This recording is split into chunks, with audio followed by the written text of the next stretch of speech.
Você sabia que Transformers usa sons de animais?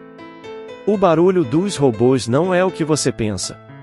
Muitos sons dos Transformers foram criados com animais, como tigres, cachorros e até elefantes. Robôs com alma selvagem.